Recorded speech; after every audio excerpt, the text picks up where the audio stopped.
राहु और केतु को shadow planet माना जाता है। जो प्लैनेट विजिबल होते हैं उनके हम उपाय कर सकते हैं, और जो शैडो प्लैनेट होते हैं वो ज्यादा प्रभावशाली होते हैं। यदि आपके सामने आपका शत्रु आ जाए खुल करके, तो आप उसे पहचान लोगे और आप उससे सतर्क हो जाओगे, मतलब सावधान हो जाओगे। जो गुप्त शत्रु होते हैं वो पीठ पीछे से वार करते हैं, मतलब कि वो ज्यादा खतरनाक होते हैं। जब हम छाया ग्रह शैडो प्लैनेट की बात करते हैं तो वह दिखने में तो हमें नहीं दिखते, लेकिन उनका प्रभाव सबसे ज्यादा हम पर असर डालता है। राहु और केतु छाया ग्रह माने जाते हैं। केतु की अशुभ स्थिति से जातक को कई परेशानी झेलनी पड़ती है। वह खुद को मतलब चारों तरफ से परेशानियों से घिरा हुआ पाता है। हम सब प्लैनेटों की बात करेंगे, हम राहु की करेंगे, शनि की करेंगे, गुरु की करेंगे, सूर्य की, बृहस्पति की, सबकी करेंगे, लेकिन केतु की कोई बात नहीं करता। आप ये समझिए कि हमारी हॉरोस्कोप चार्ट में भी केतु भी उतने ही मोस्ट इंपॉर्टेंट प्लैनेट है। यदि आपके सारे ग्रह नेगेटिव हो जाएं और आप केतु की डिमांड को मान करके आप कार्य करेंगे तो केतु आपको बहुत ऊंचाई तक ले जाने का काम करेंगे। इनको मतलब नजरअंदाज नहीं करना चाहिए। केतु के लिए देखिए बहुत भ्रांतियां फैली हुई हैं, लेकिन केतु जब देने पर आते हैं तो अन्य प्लेनेटों की तुलना में आपको बहुत ज्यादा देते हैं और आपका पताका ये झंडा तक भी लहरा देते हैं। राहु और केतु इन्हें अपना कोई स्थान प्राप्त नहीं है, ये जिस भाव में बैठते हैं उसी के अनुसार ये रिजल्ट देना शुरू कर देते हैं, या यूं कहिए कि अपनी अंतरदशा महादशा में पूरा जलवा दिखाते हैं। केतु के पास देखिए सिर नहीं है, धड़ है। धड़ को सात्विक माना गया है। इसके पास दिल है, ये दिल से सोचता है। इसके पास दिमाग नहीं है, इसके पास सिक्स सेंस है, इंटू पावर है, सात्विकता है। इंट्यूशन पावर देखिए सबके पास नहीं होती, जो आध्यात्मिक होते हैं उनके पास होती है, या जिन्हें प्रभु कृपा प्राप्त हो जाए, या केतु आपके 10th में और 12th हाउस में बैठ जाएं आपकी अपनी पर्सनल हॉरोस्कोप में भी, तो भी ये पूरा जलवा दिखाते हैं। राहु के अंदर एक प्रवृत्ति होती है कि समय के अनुसार अपनी चाल को बदलते हैं, लेकिन केतु बहुत जिद्दी होती हैं। केतु को कुजवत कहा गया है और राहु को शनिवत। ये मंगल के अधीन होकर के रिजल्ट प्रदान करते हैं।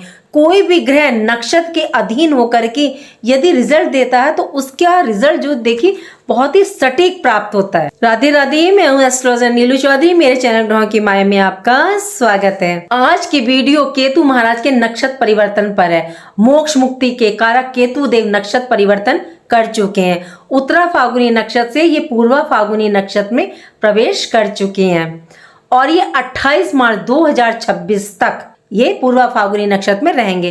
केतु का गोचर कुंभ राशि के जातकों के लिए बहुत ही महत्वपूर्ण है, क्योंकि केतु आपके वैवाहिक जीवन, बिजनेस, व्यापार के घर में विराजमान है। केतु की दृष्टियां जहां जहां विद्वान होती है उस घर के भी केतु मालिक होते हैं, मतलब वो घर भी एक्टिवेट हो जाता है। और केतु आपके किस भाव के स्वामी है? आपके लाभ भाव के और आपके फर्स्ट हाउस के स्वामी है। और देखिए केतु किसके नक्षत्र में? शुक्र के पूर्वा फाल्गुनी नक्षत्र में। शुक्र की राशि भी जिस भाव में होगी केतु उस भाव को भी प्रभावित करेंगे, उसको भी एक्टिवेट करेंगे। 4th हाउस और 9th हाउस में, तो केतु 9th हाउस का भी रिजल्ट देंगे और 4th हाउस का भी देंगे। देखिए नक्षत्र परिवर्तन का बहुत ज्यादा महत्व रहता है, लेकिन इसको नजरअंदाज किया जाता है। यदि आपके ग्रह शुभ स्थिति में गोचर कर रहे हैं लेकिन नक्षत्र वो शत्रु राशि का है, तो आपके जीवन में आपको संघर्ष, परेशानियां देखनी पड़ेंगी, मतलब रिजल्ट आपको नहीं प्राप्त होंगे। इसीलिए ग्रह का राशि परिवर्तन से ज्यादा वो किस नक्षत्र में विराजमान है ये बहुत जरूरी होता है देखना। केतु आध्यात्म मोक्ष के कारक हैं, केतु भोग और सुख के कारक हैं। शुक्र के नक्षत्र में तो आपकी कौन सी अभिलाषा, सपने को ये पूरा करने आ रहे हैं। तो देखिए 20 जुलाई के बाद से इन्होंने नक्षत्र परिवर्तन कर दिया है, तो केतु का रिजल्ट अब नक्षत्र पर आपको बेहतरीन देखने को मिलेगा। यदि आपको इनकी सटीक भविष्यवाणी देखनी है तो इनको नक्षत्र पर देखें। केतु को मघा नक्षत्र में सबसे उत्तम माना जाता है, फिर दूसरा अश्वनी होता है, तीसरा इनका मूल नक्षत्र होता है। लास्ट जुलाई से ये 28 मार्च 2026 तक आपके पूर्वा फाल्गुनी नक्षत्र में रहेंगे, उसके बाद मघा नक्षत्र में प्रवेश करेंगे। कुंभ राशि के जातकों के जीवन पर क्या क्या प्रभाव देखने को मिलेगा, क्या बदलाव ये लाने वाले हैं। केतु देव वृश्चिक नववांश में गोचर कर रहे हैं। केतु देव का प्रभाव सबसे पहले आपके 4th हाउस चतुर्थ भाव पर रहेगा, जिससे आपका 4th हाउस एक्टिवेट हो जाएगा। 4th हाउस में वृषभ राशि, इसके स्वामी शुक्र है और फोर्थ हाउस किस चीज का होता है? भौतिक सुखों का होता है, हृदय का होता है, माता का होता है, ये आपके जनता का स्थान है। यदि आपके जीवन में सभी सुख, वैभव, ऐश्वर्य आइटम है तो समझ जाइए आपका फोर्थ हाउस की स्थिति काफी अच्छी है। केतु फोर्थ हाउस में पॉजिटिव रिजल्ट प्रदान कर रहे हैं आपको। सभी प्रकार के सुख, पैतृक संपत्ति का सुख इसी भाव से प्राप्त होता है। यहाँ केतु देव एक्टिवेट हो रहे हैं। दूसरा, केतु देव आपके 9th हाउस भाग्य स्थान को एक्टिवेट कर रहे हैं। 9th हाउस आपके पिता का, विदेश यात्राओं का, हाई एजुकेशन का और आपकी धार्मिक यात्राओं का, मतलब दूर की यात्राओं का।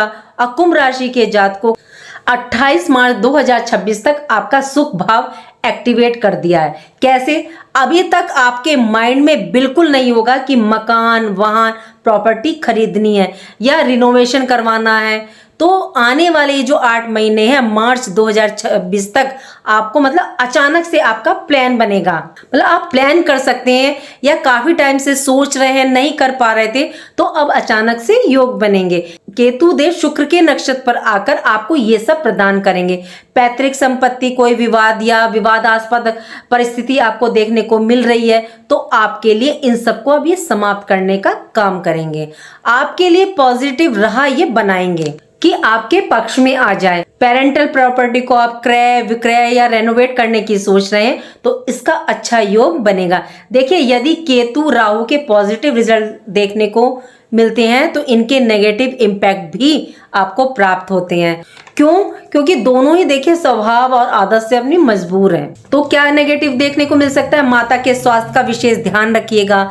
माता के साथ देखिए बना करके रखिएगा, कोई तनाव या वाद विवाद की स्थिति उत्पन्न ना हो। भौतिक सुखों को प्राप्त करने के लिए भाग्य आपका साथ देगा। कैसे? जैसे आपकी कोई प्लानिंग नहीं है मकान, वाहन, प्रॉपर्टी लेने की या धार्मिक यात्रा या यात्रा पे जाने की, तो लेकिन अचानक से आपका मतलब प्रोग्राम बन जाएगा या यूं कहें कि सब कुछ आसानी से अरेंज हो जाएगा।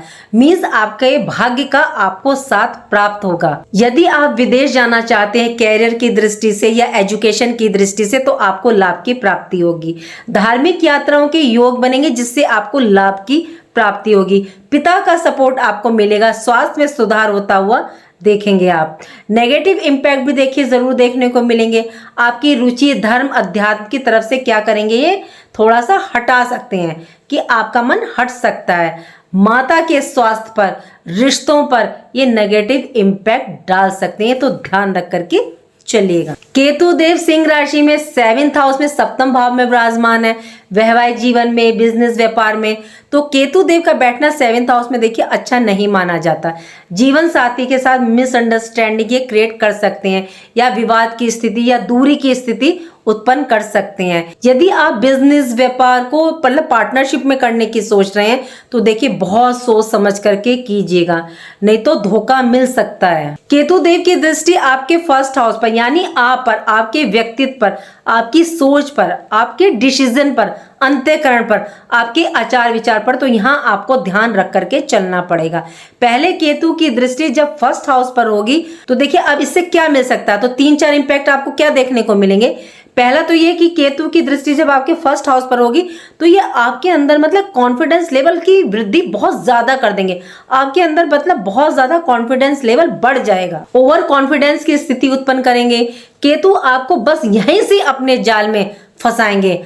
आपके अंदर अहम, ईगो की भावना आपके अंदर आ जाएगी। आपको लगेगा कि हर चीज तो मेरे फेवर में हो रही है। बस आपको इन्हीं चीजों से देखिए डिटैच रहना है। कोई डिसीजन जल्दबाजी में ना लें 28 मार्च 2026 तक, और ले रहे हैं तो बहुत ज्यादा सोच समझ करके लीजिएगा। बहुत ध्यान से चलिएगा, सतर्कता से चलिएगा। ओवर कॉन्फिडेंस, लालच से आपको देखिए बचना है। यदि आपको कोई कह रहा है कि ये प्रॉपर्टी ले लो, बहुत सस्ती है, आगे जाकर के इसके दाम बढ़ जाएंगे, तुम्हें मुनाफा होगा, तो प्लीज ऐसे किसी के जाल में ना फंसें। या कोई ये आपसे कहे कि यहाँ पार्टनरशिप कर लो या कोई आपसे पैसा उधार मांगे तो बिल्कुल किसी के बहकावे में ना आए, ना फंसे, सावधान रहें। तीसरा, आपके 1st हाउस पर दृष्टि है तो आप गलत संगत, दुर्व्यसनों से बच करके चलिएगा। केतु देव आपको ऐसे व्यक्तियों से इस टाइम मिलवा सकते हैं, या कोई आपसे यह कहे कि मैं तुम्हारे पैसे दुगने करवा दूंगा, इस जगह लगा दो, तो प्लीज सतर्कता बरतिएगा। मुंगेरी लाल के सपनों से जरा बच करके चलिएगा। इन 8 महीने 28 मार्च 2026 तक मेहनत से भाग्य के द्वारा सफलता हासिल कीजिएगा। यदि इन चीजों में फंस गए, ओवर कॉन्फिडेंस, लालच, गलत डिसीजन, शॉर्टकट रास्ता धन कमाने का या दुर्व्यसन में, तो केतुदेव आपसे आपके भाग्य का साथ छीन लेंगे। यदि आप इन चीजों का ध्यान रखेंगे, रख करके चलेंगे, तो केतु आपको ऊंचाई पर ले जाने का काम करेंगे। और यदि आपने इन चीजों को अवॉइड किया तो आप मार्च 2026 के बाद खुद कहेंगे मैंने पैसा तो बहुत कमाया था, मतलब पैसा तो आपके पास बहुत आएगा, क्योंकि केतु जो है शुक्र के नक्षत्र में, लेकिन कमाया हुआ पैसा चला जाएगा। अब ये आपको तय करना है कि आपको किस राह जाना है, कौन सा रास्ता चुनना है। यदि आप केतु के दिखाए जाल में फंसे, इन 4-5 चीजों में, लालच में, दुर्व्यसन में, शॉर्टकट रास्ते में, ओवर कॉन्फिडेंट में फंस गए, तो आपको काफी परेशानी देखने को मिल सकती है। केतु अध्यात्म की ओर आपको अग्रसर करेंगे। नौकरी में, रिश्तों में मतलब आपकी पकड़ रहेगी। केतु जिसकी राशि में होते हैं उसी के अनुसार फल देते हैं। केतु जिसके नक्षत्र में होते हैं उसका भी रिजल्ट देते हैं। अभी तक जो आपको रिजल्ट नहीं मिल रहा था देखने को, उसकी वजह थी गुरु, क्योंकि गुरु अब तक आद्रा नक्षत्र में थे, जबकि गुरु उदित हो चुके हैं, फिर भी कोई रिजल्ट नहीं मिल रहा था। जैसे ही ये पुनर्वसु नक्षत्र में प्रवेश करेंगे, और ये अगस्त में अब करने वाले हैं पुनर्वसु नक्षत्र में प्रवेश, तो आपको जबरदस्त रिजल्ट अब ये देखने को मिलेंगे। जो व्यक्ति जॉब में है तो उनको प्रमोशन के योग बनेंगे, मतलब उनको वृद्धि देखने को मिलेगी। बिजनेस व्यापार की दृष्टि से ये बहुत उत्तम रहने वाला है।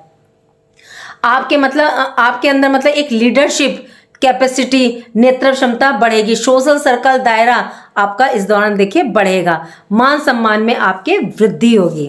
केतु शुक्र के नक्षत्र में, तो माइंडली टेंशन आपकी कम होगी, मानसिक शांति आपको प्राप्त होगी, सुख की प्राप्ति होगी। वर्क प्लेस पर मतलब आपको सपोर्ट मिलेगा, प्रेम प्यार मिलेगा, शत्रुओं से आपको निजात मिलेगी, खास तौर से जो आपके गुप्त शत्रु हैं। आपके अंदर केतु की इंट्यूशन पावर काम करेगी। आप शत्रुओं को मतलब दिमाग से, कूटनीति से खत्म करेंगे। देखिए केतु आपके पुत्र को भी रिप्रेजेंट करता है, तो आपकी संतान को लेकर के थोड़ी सी आपके अंदर चिंता हो सकती है, तो मतलब उनकी पढ़ाई का, शिक्षा का थोड़ा सा ध्यान रख करके चलिएगा। देखिए शुक्र के नक्षत्र में तो लव रिलेशन या लाइफ पार्टनर के साथ संबंध बना करके चलिएगा, क्योंकि केतु विच्छेद, मिसअंडरस्टैंडिंग भी बहुत जल्दी क्रिएट करते हैं। केतु के लिए कहा जाता है कि किसी चीज से ज्यादा लगाव मत रखो, मतलब डिटैच रहो, कर्म तो करो, मेहनत करो, ज्यादा पीछे मत भागो किसी भी चीज के। कई बार आपने देखा होगा ना, हम किसी चीज को प्राप्त करने के लिए जब बहुत पीछे पड़े रहते हैं तो वो चीज हमें प्राप्त नहीं होती, और जब हम उसके बारे में सोचना छोड़ देते हैं कि अब तो हमें ये प्राप्त होगी ही नहीं, तो वो चीज हमें यहाँ प्राप्त हो जाती है। तो यहाँ केतु की एनर्जी काम करती है। जब केतु धर्म, अध्यात्म की ओर लेकर के जाता है तो व्यक्ति के अंदर भाव जगाते हैं, जो जैसा चल रहा है ठीक चल रहा है, कोई चाह इच्छा की उनके अंदर भाव नहीं रहते। 21 सितंबर से आपको केतु के और भी बेहतरीन रिजल्ट प्राप्त होंगे। आपको अपने कार्यों में मनवांछित सफलता प्राप्त होगी, इच्छाएं पूरी होंगी, आध्यात्मिक विकास की ओर आप मतलब कि आप अग्रसर रहेंगे।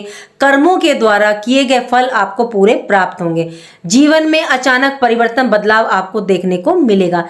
केतु को वैसे भी अचानक होने वाले परिवर्तन का कारक माना जाता है। संतान के ऊपर खर्च हो सकता है या किसी मांगलिक कार्य पर व्यय हो सकता है। 21 सितंबर से 23 नवंबर तक तो आपका ये देखिए व्यय करवा रहे हैं, चाहे धार्मिक गतिविधि पर हो या संतान को लेकर के हो या किसी मांगलिक कार्यक्रम पर हो, यात्राओं पर हो, तो थोड़ा खर्च हो सकता है। और मांगलिक कार्यक्रम पे है, धार्मिक पे, तो अच्छी बात है खर्च होना। 23 नवंबर से आपको और भी इनके शुभ परिणाम प्राप्त होंगे। देखिए केतु के साथ साथ राहु का भी परिवर्तन होगा, नक्षत्र परिवर्तन। तो राहु आपके फर्स्ट हाउस में और इनकी दृष्टि पड़ रही है आपके 7th हाउस पर, तो यहाँ वैवाहिक जीवन पर, बिजनेस पार्टनर के घर पर, और राहु अपने नक्षत्र ज्येष्ठा नक्षत्र में आएंगे तो आपको यहाँ पे ये शुभ और श्रेष्ठ फल प्रदान करेंगे। राहु आपको बिजनेस में, व्यापार में, वैवाहिक जीवन में आपको ये रिजल्ट प्रदान करने का काम करेंगे। 23 नवंबर से केतु सिंह नवमांश में आकर के नक्षत्र परिवर्तन करेंगे।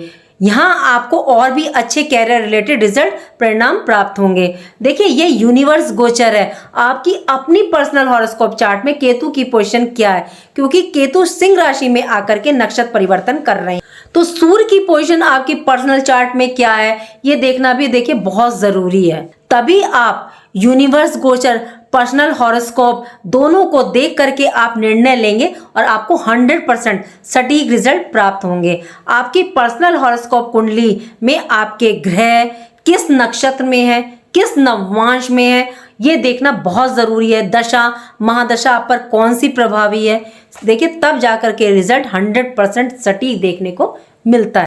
और अभी केतु आपके 7th हाउस में बिजनेस, व्यापार के, वैवाहिक जीवन के घर में है, तो आपको बिजनेस व्यापार में जो समस्या चल रही थी, केतु आपको उनसे मुक्ति दिलाने का काम करेंगे। देखिए मुक्ति का मतलब से घर परिवार जिंदगी से मुक्ति नहीं होता है, जो परेशानी आपके जीवन में चल रही उससे भी मुक्ति दिलाने का काम करेंगे ये, बल्कि आपके वैवाहिक जीवन में भी जो प्रॉब्लम आ रही थी उससे भी आपको ये निजात दिलवाएंगे, जिनसे मतलब कि अभी तक आप परेशान थे। चलिए अब बात करते हैं केतु के उपाय की। अगर आपकी पर्सनल हॉरोस्कोप चार्ट में केतु की पोजीशन खराब है, नीच है, तो देखिए उपाय कर करके चलिए। देखिए कई बार ऐसा होता है ना कि हम अपने घर में कोई फंक्शन करते हैं या कोई खुशी मनाते हैं, तो उसके कुछ दिन के बाद हमें ना कोई दुर्घटना देखने को मिल जाए, कोई घटना घटित हो जाए या कोई बीमार हो जाए, ये देखने को मिलता है। तो ये केतु का रिजल्ट होता है कि केतु कहीं ना कहीं आपकी पत्री में खराब बैठा है, तो ये देखना बहुत ज़रूरी होता है। तो आपको क्या करना है, अगर आप कोई फंक्शन कर रहे हैं, बच्चे का जन्मदिन मना रहे हैं, तो आप पहले मीठा ना बांटें। आपने पहले देखा होगा ना कि जब हम कोई बच्चे का जन्म दिवस मनाते थे, तो हम जब कथा वथा करवाते थे, जब ब्राह्मण हमारे घर आते थे, तो हम उनको पहले भोजन करवाते थे, नमक खिलाते थे, बाद में जो मीठा बनाते थे, हलवा खीर, वो उनको देते थे। तो आप भी ऐसे ही कीजिए। अगर आप पार्टी कर रहे हैं, बर्थडे पार्टी कुछ भी, तो आप पहले केक कट ना करें, कोई स्नैक्स दे दीजिए, कुछ भी दे दीजिए, केक बाद में कट कर लीजिए। और तो इससे केतु का जो नेगेटिव रिजल्ट होता है वो खत्म हो जाता है। बस मीठा नहीं बांटना चाहिए। दूसरा आपको क्या उपाय करना है, अभी तो देखिए गर्मी है, जब थोड़ा सा मौसम चेंज हो जाए तो एक काले सफेद रंग का कंबल किसी जरूरतमंद को आप दान दीजिए। यदि आपके घर के आसपास कहीं बहता पानी, वहां मछली है, तो उनको जाकर के छोटी छोटी आटे की गोलियां बना करके उनको डाल के आइए।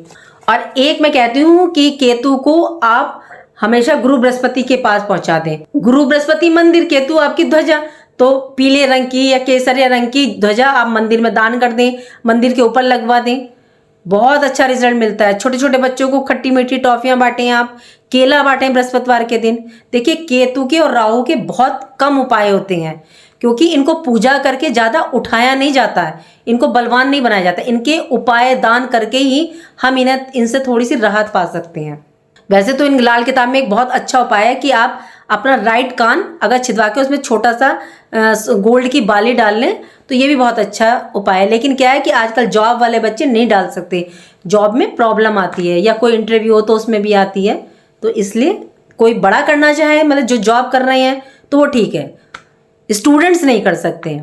उम्मीद करती हूँ कि जो जानकारी मैंने आपको दी वो आपको अच्छी लगी होगी, और अच्छी लगी है तो लाइक कीजिए, कमेंट बॉक्स में हर हर महादेव लिखिए, और मेरे चैनल ग्रहों की माया को सब्सक्राइब कीजिए। राधे राधे, जय माँ बाबा।